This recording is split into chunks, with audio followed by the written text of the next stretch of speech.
Welcome to an emergency episode of the Rocker Skating Podcast, and it is an emergency episode because tomorrow is the official start of the 2026-27 season, and right before the season started, the ISU announced that the Russia and Belarus ban from ISU and international competitions was partially lifted. And the reason that this is partial is that it only applies to skaters.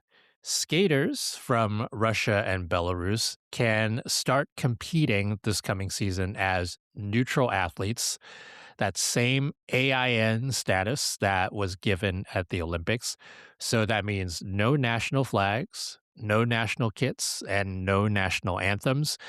And AIN athletes will be screened similarly to how they were screened for the Olympics. So there are three eligibility requirements that the athletes are screened for. Athletes would not be eligible if, one, they are in active service with the armed forces or a national security agency in Russia or Belarus. Two, if they have taken an active part in military operations in the war against Ukraine at any time since February 2022. Or three, they have actively and publicly supported the war against Ukraine since February 2022. So this only applies to skaters, and so there will still be no officials from Russia or Belarus at ISU and international competitions.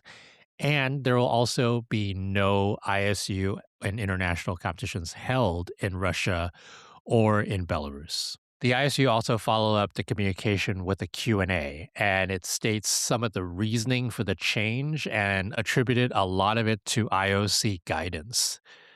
They also say, quote, skaters should not be held responsible for the actions of their governments. Safety remains the guiding consideration for any further easing. So that's probably to say any officials or any international competitions that could possibly be held in Russia or Belarus. And they also noted that, quote, the ISU reserves the right to reintroduce or increase restrictive measures should safety or integrity issues emerge. And they also state that just because a skater wasn't cleared for the Olympics doesn't mean that they won't be cleared for ISU competitions.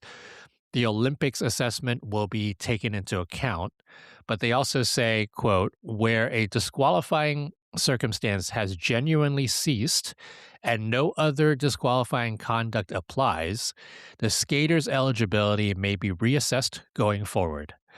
So given that criteria, that's probably a very small set of cases, like if they were formerly in active service, but they didn't serve in the war against Ukraine, but it now is no longer in active service and has never publicly and actively supported the war, that's probably a case for that restriction to be eased. So what does this mean for the skaters, provided that they pass the eligibility rules?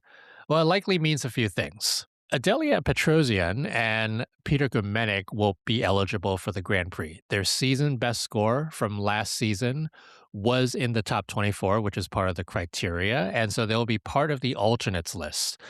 And both of them are the top season best score that didn't get at least one Grand Prix assignment. Two, they're going to allow Russia and Belarus to enter ISU events and international events. And for the world and for Europeans, they're going to have the standard one spot for each discipline because they weren't at either of the competitions last season to qualify more spots. And then lastly, they will also be eligible for World Team Trophy, which is different than what was happening at the Olympics, because at the Olympics, AIN athletes were not eligible to be part of the team event. World Team Trophy qualifications will be based on results from this upcoming season.